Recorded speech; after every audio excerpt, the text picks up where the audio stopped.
Calma, deixa eu passar perfume, não filma agora não. Pera aí, deixa eu ver. Não, eu nem passei perfume. Filho e mãe, vai. Pera aí, fiquei sabendo. E é isso, pô, a gente pode Abraça, conversar. Pode conversar, vamos Pode. Pô, conversar. cara, você tá diferente, hein? diferente? É, pô, deixa eu te Eu ver. tô velho, cara. serve de Deus é assim. Eu Tá sou velho diferente. agora. Já Pô, deixa pensou? eu te Você, ver, cara. um senhor. Não, um mas- senhor. Mas como é que eu vou ver ele se ele tá me filmando? E aí, senhor? Documentários. Aí, vamos Mas lá. só que ninguém me entrevista. Então, olha pra câmera da verdade aqui e me diz o seguinte. Você tava falando que... Ah, da Coreia. Não era da Coreia, você tava falando... Isso que eu Isso falei, tem a ver. coisa que Então me tá bom. destituíram, Então vamos lá. nem sequer me falaram, né? Mas eu tinha trabalhado, tive essa experiência com a Coreia, né? Porque tudo na nossa vida está relacionado, nada fica isolado. Aí... Então eu dizia para essa secretária, eu não acredito que eles vão fazer comigo o que os coreanos fizeram. Que os coreanos fizeram, mas eles eram outro povo, tinham outros costumes e falavam coreano, não havia contato direto com Mas os coreanos fizeram alguma coisa com você? Fizeram sim, porque eu passei 2 anos trabalhando na colônia coreana e eles esqueciam de me dar dinheiro. Né? E aí, como é que você sobrevivia? Essa é a pergunta, como é que eu sobrevivia? Bem no começo do casamento, depois veio meu bebezinho, né? Como é que eu ia sustentar uma família e um bebê? Trabalhando apenas, eu ia lá, eu saía de Campinas, ia para São Paulo, para a escola dominical, pregava para os jovens. Eu pregava em português, porque os jovens falavam português, mas os adultos não falavam.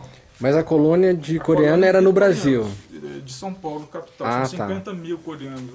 Então eles vivem dentro da colônia, os adultos, assim, os velhos principalmente, não falam português. Podem morar 20 anos no Brasil, mas não sabem falar português. E quando falavam português, era assim, para vender em balcão, porque todos eles eram donos de lojas, de confecções. Aliás, os coreanos não são brincadeira, né?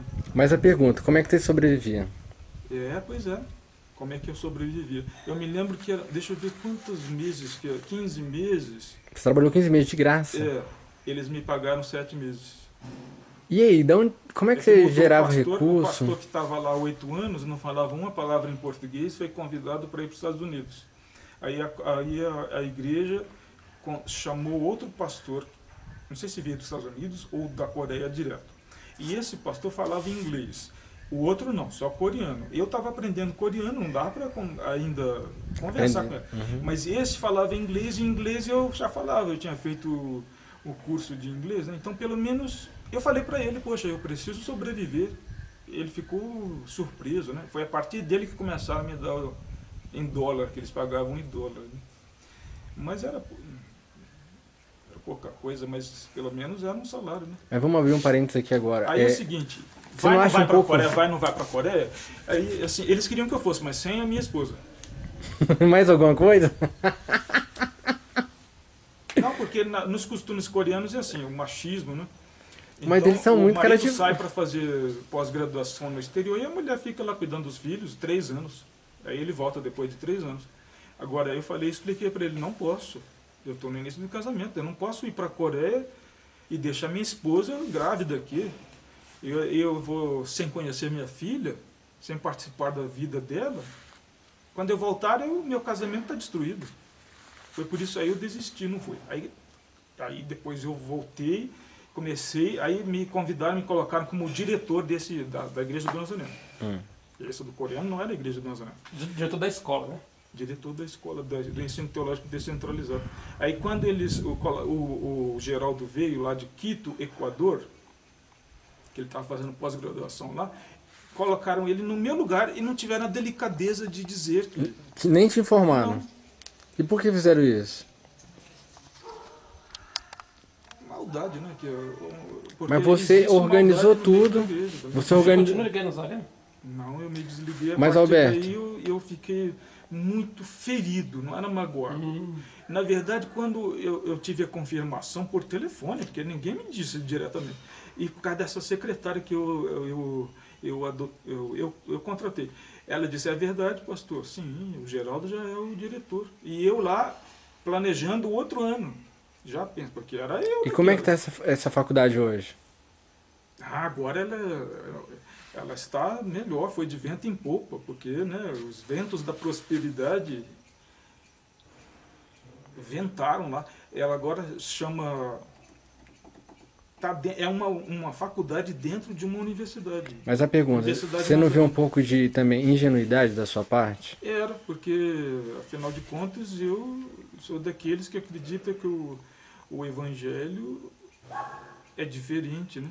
Mas o que você diz da palavra de Jesus? Ser de simples Eu como uma acredito pomba que as pessoas que e têm sagaz como a Cristo, elas serpente. não podem ser iguais aos que não têm Cristo. Que as pessoas são generosas. O que você acha da palavra de Jesus? Que a palavra Simples vale. como a pomba e sagaz como a serpente. Não faltou um pouco de sagacidade da sua parte? Não, porque eu tinha senso crítico. Eu sempre fui socialista mesmo, bem moderado.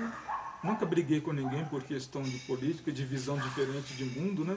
Mas nunca aceitei essa coisa do evangelho do negócio. Um negócio que dá muito lucro para muita gente. E se é que dava lucro, para mim não. O que eu tenho hoje, a casa onde eu moro, posso, com a minha consciência, eu durmo no meu travesseiro. Não tem um centavo de dízimo de ninguém. Ainda mais agora que eu sou professor da rede estadual, da rede municipal, professor de história. Agora que eu estou satisfeito, porque agora eu posso ser missionário. Sabe por quê? Porque eu dou aulas para uma comunidade de favelados. E em 2005 eu fui pastor lá dessa congregação lá, numa cidade perto. Era de baixa renda, povo de baixa renda. Mas a mesma coisa. Eu não fiquei com um centavo, ao contrário, eu dava dízimo que era metade do aluguel deles. Eu não fiquei nada, não me aproveitei, porque eu tenho uma consciência aqui, tanto cristã quanto socialista. Grava aqui, colega, enquanto eu vou ali. Só segurar aí. É, Segura o quê aí? só segura ali, ó. E foca ali. Isso, passa na frente da câmera, muito bom. Eu seguro. Que alguém me perguntasse... Então, agora eu vou começar a entrevista, de fato. Então, voltando. Mas aí... Calma aí. Então, olha só o que acontece. Não, eu não discordo do seu Olha, você... da sua visão socialista. Acho bonita, acho legal. Mas eu sou um pouco mais radical nesse sentido. Eu sou um cara mais, assim... Se puder usar essa palavra, se é que acho que é possível, eu acho que eu chego a ser até um pouco maldoso, sabe? Por quê? Porque, o que eu vejo? Eu vejo que você podia estar sendo diretor hoje dessa faculdade. Eu acho que você podia estar ganhando dinheiro. E só te falar uma coisa. Eles me escantearam. Quando fizeram isso é porque Mas eu só abrir um parênteses. não servia para os planos. Para você ajudar mais pessoas, você tem que ter mais dinheiro, sabia disso? É por isso que eu sou professor. É por isso que o exemplo do apóstolo Paulo sempre foi importante para mim, né? Fabricante de tendas. E tem um problema, né, que eu sempre analisei também, já escrevi até textos analisando o sistema de educação, o sistema pastoral, o clero protestante no Brasil. Né? Existe toda uma série de explicações, inclusive sociológicas, de por que os cursos até pouco tempo os cursos de teologia não eram reconhecidos pelo governo federal. E isso acontecia só no Brasil, porque eu trabalhei com missões americanas. A Igreja do Nazareno foi fundada no Brasil por missionários americanos, e eu trabalhei, convivi, os reitores do seminário eram americanos. Só que nos Estados Unidos é reconhecido. E por que aqui não? Aqui por uma série de razões que eram históricas do Brasil, desde a República de 1889, né, a separação entre governo e Estado, mas porque os primeiros republicanos eram positivistas e não admitiam a existência de um curso como teologia, porque o positivismo acha que teologia é o estudo do nada. Então, quem fez a República no Brasil foram os positivistas. Benjamin Constant, os militares eram positivistas. Então, isso lá.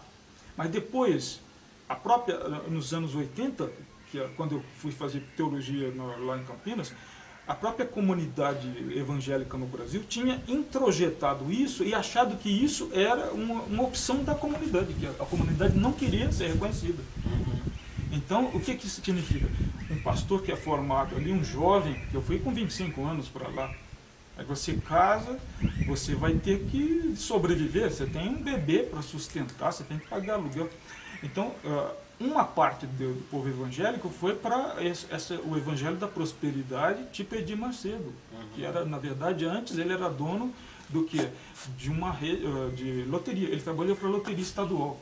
Aliás, a maneira dele lidar com os dízimos dele ainda tem muito dessa coisa da loteria. Sabe? Que a sorte, né? Não sei o que, ou vender. Aliás, isso eu acho problemático, muito perigoso para a história do protestantismo no Brasil. O quê? Você misturar igreja com negócios. Pequenas igrejas, grandes negócios? Igreja não é negócio. Aliás, esse é o calcanhar de Aquiles dos protestantes em geral, porque no mundo católico, né, nos países católicos, uma das grandes críticas que se fazia, e continua se fazendo, né, ao protestantismo, é que o protestantismo só pensa em dinheiro. E isso me ofendia, porque no meu ministério eu tentava demonstrar o contrário, não é verdade. Eu estava em nome de Cristo, do Evangelho e do amor. O mesmo amor que a sua tia me deu quando eu estava quase morrendo na universidade. Foi de graça, né? A Clóris. Foi de graça. Qual o interesse financeiro que a Clóris tinha de dar amor, de me acompanhar, de me ouvir, de ter compaixão? Então, essa coisa do Evangelho é ter compaixão, misericórdia, é o amor, né? Não estou dizendo que não existe o dinheiro, porque sem dinheiro a igreja não pode se organizar. Ela não, agora vamos só isso é importante. Você não acha um pouco vergonhoso quando você vê, né, o seu relato e vê milhares de missionários, né? E na Bíblia está escrito que Deus é o dono do ouro e da prata, e a galera nessa míngua, nessa vida assim, até medíocre, pode dizer, abaixo da mediocridade, porque não chega nem a ser ordinária a vida, né? Nesse sentido. Sendo que é um Deus provedor, uma igreja que teria que ter... Porque você vê a Globo, a Rede Globo. A Rede Globo, ela acessa milhões de coisas. Por quê? Porque ela tem dinheiro. E aí a gente tem um Deus que a gente serve, que é o dono do ouro da prata, e de repente a gente não pode publicar nossas ideias porque a gente não tem dinheiro. Isso não chega a ser vergonhoso? O dinheiro é importante. Por isso mas isso não chega a ser até vergonhoso? Mas só que igreja? A maneira de lidar com dinheiro não pode ser como um negócio lucrativo. A igreja não é um negócio lucrativo. Não, mas ela tem que ter dinheiro para fazer, inclusive, ela crescer. O evangelho crescer, as publicações aumentarem. Nesse sentido eu acho vergonhoso, porque às vezes, a igreja não tem dinheiro para fazer isso. Quando eu pensei, eu fico aborrecido, eu não gosto, eu quero estar fora, tira meu nome fora, eu não quero.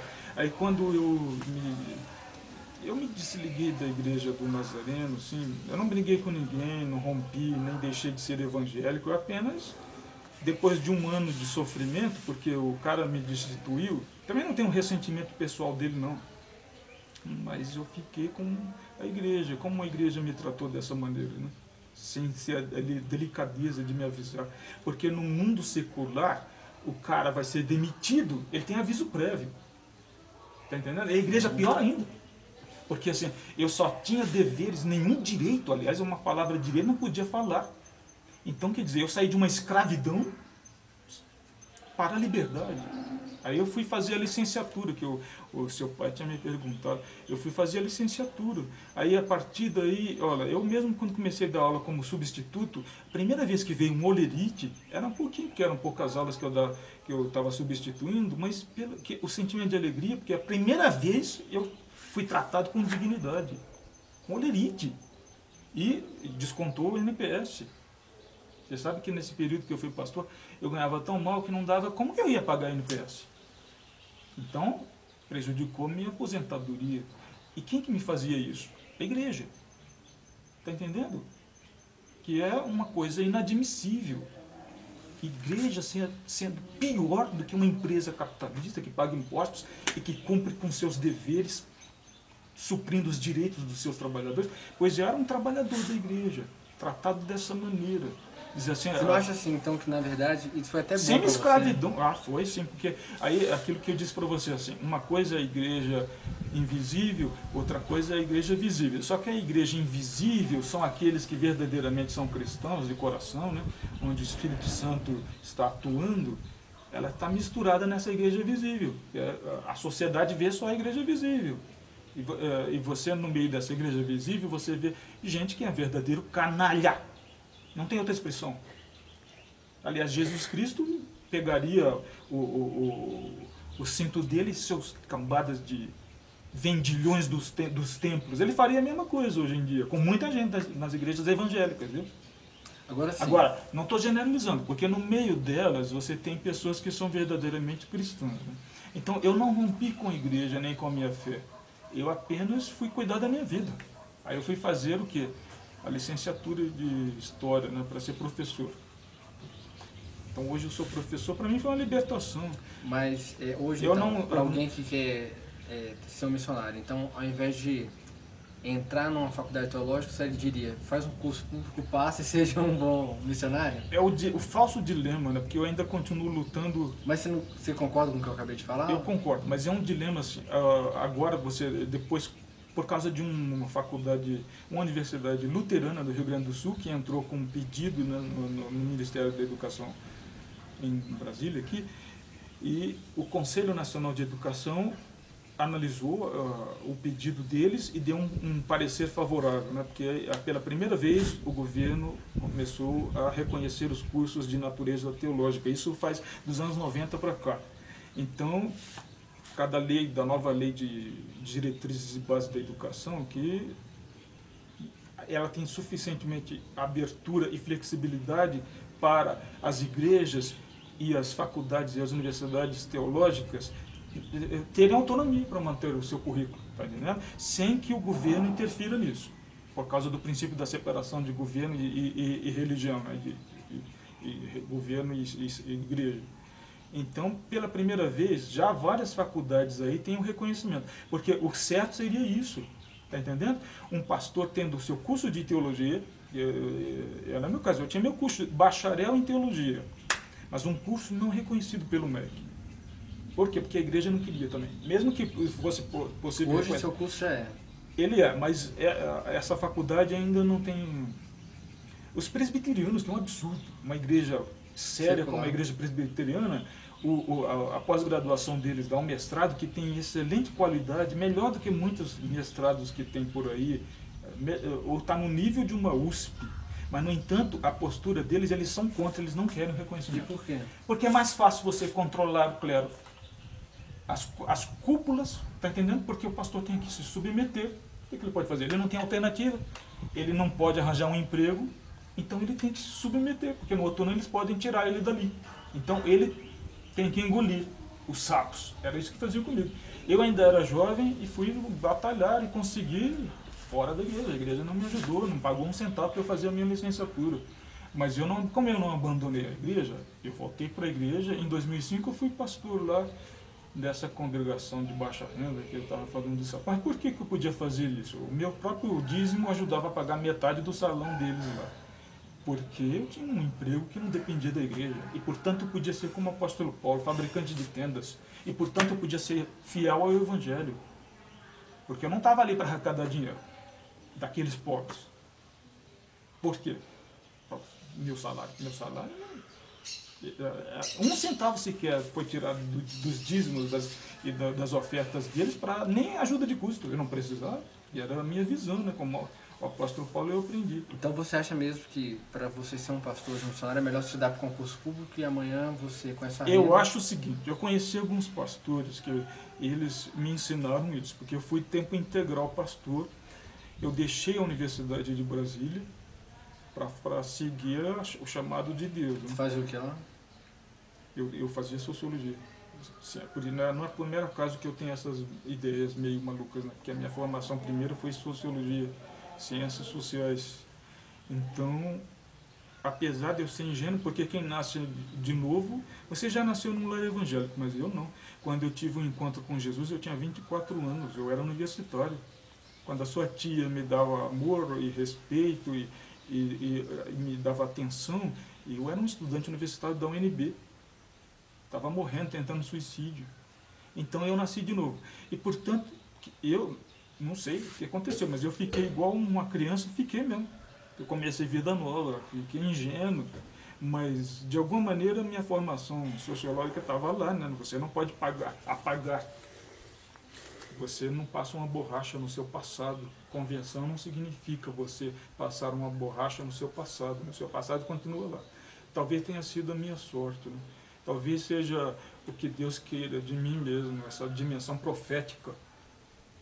Porque tem a dimensão sacerdotal e a dimensão profética. Os sacerdotes são sempre conservadores e os profetas não, são revolucionários e falam a verdade. Vocês estão errados, sua raça de víboras, hipócritas, se afastaram da mensagem de Deus, vocês exploram os pobres, vocês torcem a justiça.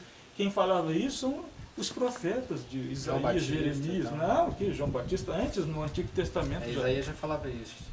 Vocês torcem a verdade, Mas, a assim, justiça. E a igreja precisa de profetas. Agora, o profeta não pode viver de gafanhotos e mel, né? Eu até viveria, mas um bebê, porque eu tenho esse detalhezinho, no clero protestante, os padres não casam, mas os pastores casam. Agora, quem tem o chamado para o ministério é o pastor, não o bebê do pastor. Então isso causa problema sério, né? Eu sempre pensava E assim. sua esposa? Eu Faz posso tempo? até passar fome, mas eu tenho o direito de fazer com que minha esposa e que minha filha passem fome, porque o pai é pastor. E sua esposa trabalha? Ela trabalhava, graças a Deus, porque se não fosse o trabalho dela, eu não teria como sobreviver. Ela trabalhou com o quê? Na Telesp, uma estatal. Mas ela fez faculdade teológica, Não, missiologia? ela foi minha aluna de teologia, mas não terminou, fez 2 anos. Né? Eu sofri bastante, tá entendendo? Então, olha, e por que eu deixei de ser pastor? Por 2 razões. Uma, porque não dava para eu sobreviver. Como é que eu ia sobreviver? Eu teria morrido. Se fosse assim, eu teria morrido 7 vezes de fome, porque eu passei muita fome, viu? Quando eu fui pastor em 1989, tempo integral em Ribeirão Preto, eu passei fome. A igreja deixou você Meu passar sonho fome? o meu sonho era Mas ter por uma quê? geladeira. Era o meu sonho de consumo. Como não dava para comprar uma geladeira, poxa, eu falava para a Cleide, o Moacir, quando eu vim. Mas, pô, Eu não falava para meu pai e minha mãe. Minha mãe não sabia Mas por que a disso. igreja fazia isso, cara? Já que você era um... Porque eu ganhava um salário mínimo e meio. A igreja me dava um salário, aliás, 2 salários, né? Mas meio salário eu tinha que pagar para eu morava na própria igreja mesmo. Eu morava numa escola dominical, numa sala de escola dominical da igreja.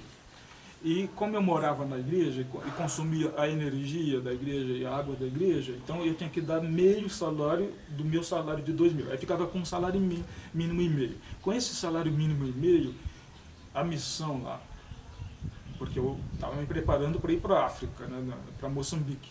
A missão tinha mandado que eu aprendesse inglês.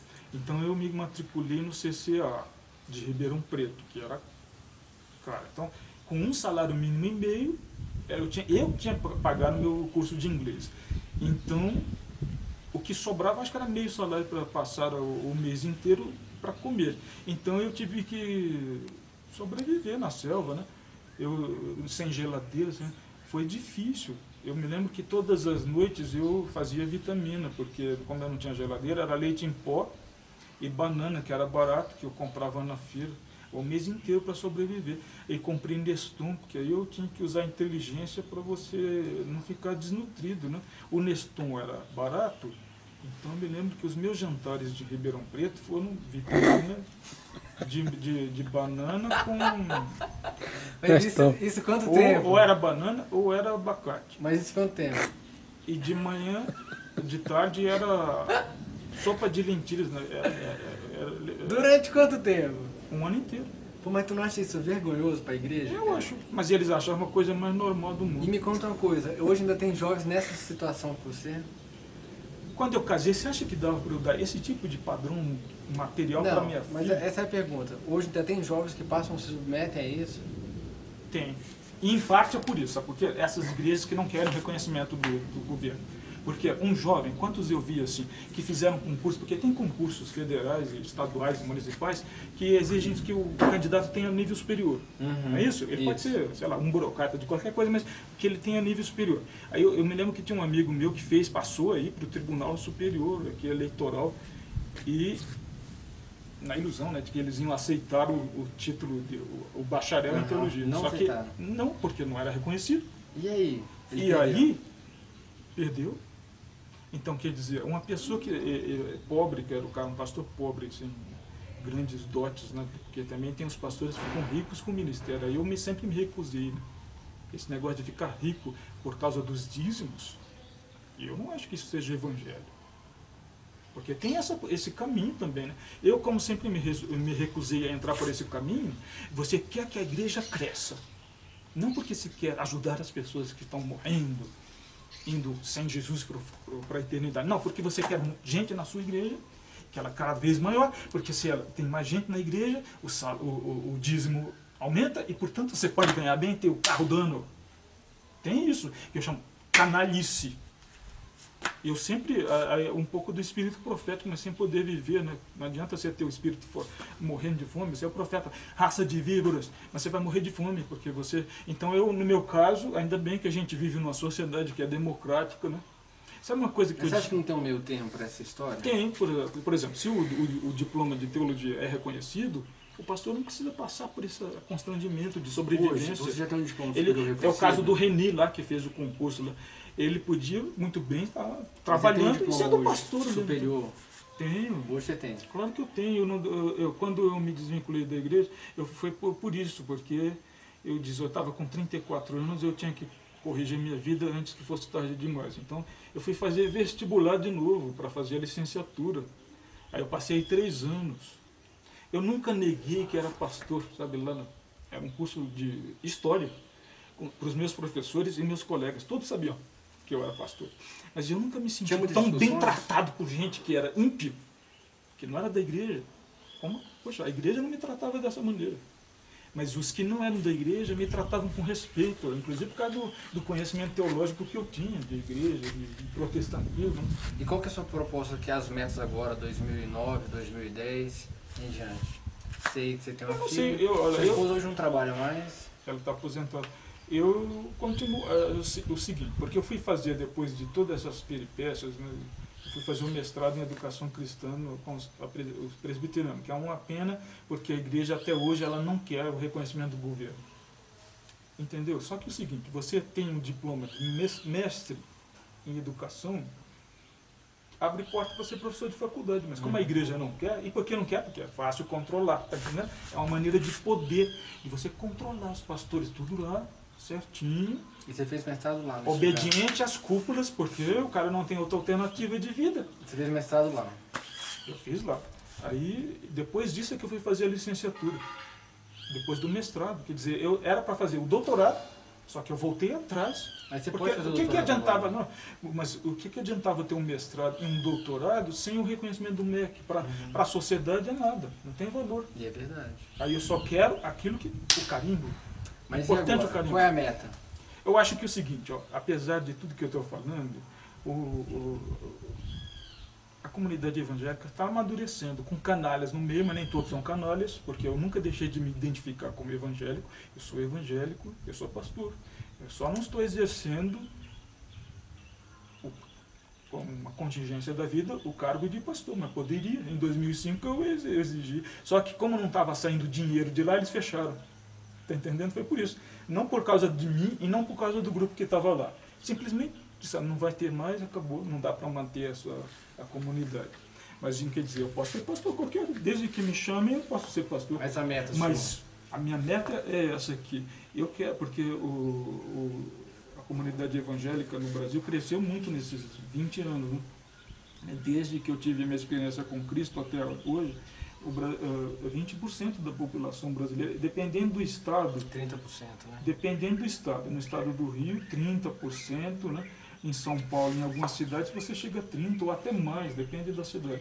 Então, isso é importante para a história da igreja, que eu fui professor da história da igreja durante tanto tempo.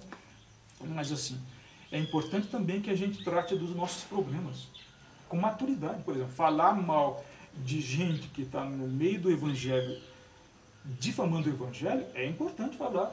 Porque a sociedade pensa que todos nós somos iguais. Eu não sou igual ao Edir Macedo, não. Eu abomino. Eu acho que testemunhar de Cristo é a gente encarar se Edir Macedo faz coisas erradas. Ele confunde evangelho com negócio lucrativo. E evangelho não é negócio lucrativo. Evangelho é amor ao necessitado. Mas assim, olha só, eu não quero aqui defender o Edir Macedo, até porque eu não sou, inclusive, da Igreja Universal, e ainda que fosse também. Mas, por outro lado, é a única igreja que tem uma televisão 24 horas. Isso é como tudo que é humano, tem vantagem e desvantagem. Você entendeu? É uma coisa que foi mas boa, mas uma coisa que foi ruim também. Porque um canal de televisão caiu exatamente numa igreja que não tinha estrutura, gente. Eles não tinham estrutura mental e teológica. Aliás, porque a Universal não tinha formação. A Assembleia de Deus sempre teve, era a maior igreja. Agora, isso não é triste? É a maior igreja em termos de templos, né? Mas sempre pelo menos teve um curso teológico, alguma coisa, mas é verdade. a Universal Agora, não tinha nada. Mas você pega a Assembleia de Deus, uma igreja enorme que não tinha nada. A igreja Universal, ela não tem conteúdo, Olha, mas se tem... a Record tivesse ficado na mão de uma igreja mais séria, com gente mais preparada, intelectualmente que eu estou falando, a gente não teria esses problemas, desses escândalos. Mas talvez não é esse o problema, os intelectuais não têm dinheiro? E deixa essas pessoas que não têm intelecto, mas têm dinheiro. Não, tem até que tem dinheiro. O problema é que na venda da Record, eu estava no seminário quando aconteceu isso, eu fiquei muito triste, viu? Porque colocou na mão de uma igreja pentecostal, mas uma igreja pentecostal sem embasamento. Sem embasamento, pior, porque se fosse Assembleia de Deus, na Assembleia de Deus tinha. Mas foi logo numa igrejinha, ela cresceu muito por causa da televisão. Agora, por quê? Por causa da mentalidade do Edir Macedo, né, que foi um dono, ele foi dono de uma lotérica. Então, a maneira, até hoje é assim, a maneira dele lidar com o dinheiro... Mercantilista. Não, como loteria, né? Mas não tem ajudado também muitas pessoas? Então, na verdade, ele deu um golpe, ele foi ousado. Foi por isso que ele captou, ele arranjou dinheiro, porque alguém que vivia, ele conseguiu um dinheiro que eu não tinha. Agora é o seguinte, o preço que se paga é muito grande, né? Porque por que a Universal exige tanto de dízimos e tanta oferta nos cultos deles? Porque para sustentar uma televisão não é fácil não, cara. É muito dinheiro. Mas aí voltando. Isso terminou voltando para a própria igreja e prejudicando, porque e as metas de 2009, que tu não falou até agora? Eu não tô, eu quero estar bem, né? Porque isso que eu quero estar bem. A meta pessoal, eu quero terminar os meus documentários que eu estou começando a fazer. Nenhum deles é sobre igreja, mas pode até ser, viu? Eu tenho um dos meus projetos de documentário sobre uma família judaica ultra-ortodoxa que eu quero finalizar até o fim do ano. Isso é um documentário, porque eu sou construtor da paz. O cristão tem que ser isso. Você tem que saber estender a mão para o que não é, o que está lá fora. É o meu papel como professor de história. E para a sua família? A comunidade evangélica no Brasil tem muito que contribuir com esse país. Eu estou contribuindo. Aliás, eu dou aula para favelados. O que tem de evangélico no meio dos favelados e de igrejas, e também traficantes de drogas. Então, no meio disso, nós até contribuímos mais do que os católicos. Porque tem mais igrejas evangélicas numa favela do que igrejas católicas. Então, esse papel é importante. Apesar do Edir Macedo e tudo, tem gente que não é, tá entendendo? O Edir Macedo coloca as igrejas nos lugares onde dá visibilidade, mas ele não vai na favela. A Assembleia de Deus, as outras igrejas pentecostais é que vão na favela, cuidar do dia a dia, levantar as pessoas, sair da miséria. Isso é importante, viu? Então, assim, eu quero fazer essa ponte. Por exemplo, com essa família judaica, isso, agora no final do ano e início desse ano, a guerra de Israel contra o Hamas, né? Então lá é isso, não há ódios. Eu sei que existem pessoas dos dois lados que estão dispostas a dar a mão, mas os que odeiam estão se bombardeando. Então, aqui no Brasil, a gente não vive uma guerra como a de Israel contra o Hamas, mas você sabe que morre mais gente nas nossas periferias sociais do que o que está morrendo lá na guerra do Hamas. E um dos papos, que eu estava vendo, é divulgado, sim, tem um João Moreira Salles, que é um documentarista, ele estava em 2001 lá no encontro de uma conferência de documentário em São Paulo, ele comparando a guerra do Sarajevo, né, com a morte, a quantidade de mortos no Rio de Janeiro. Então, só no Rio de Janeiro, na mesma época da guerra do Sarajevo, lá na Bósnia, morreu 3 vezes mais pessoas no Rio de Janeiro do que na guerra do Sarajevo. Agora, só que não sai no manchete. Então, nós ficamos com a ilusão que o Brasil é um país pacífico.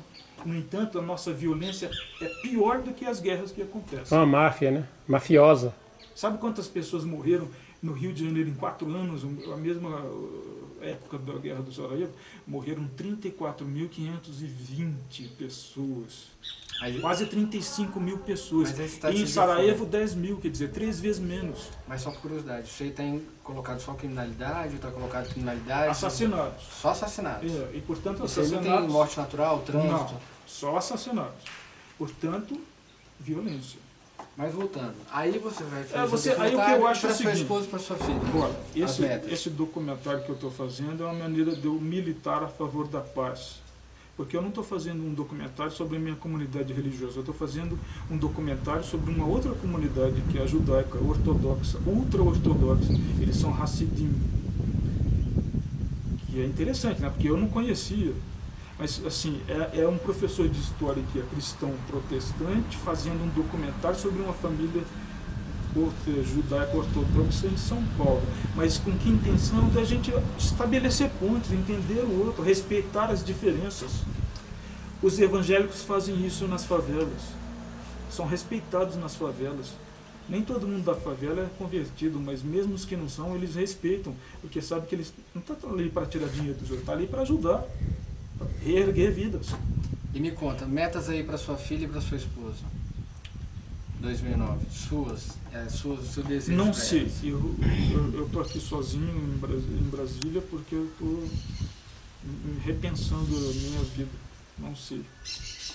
Quero repensar. Para minha filha que está com 15 anos, né? E para minha esposa.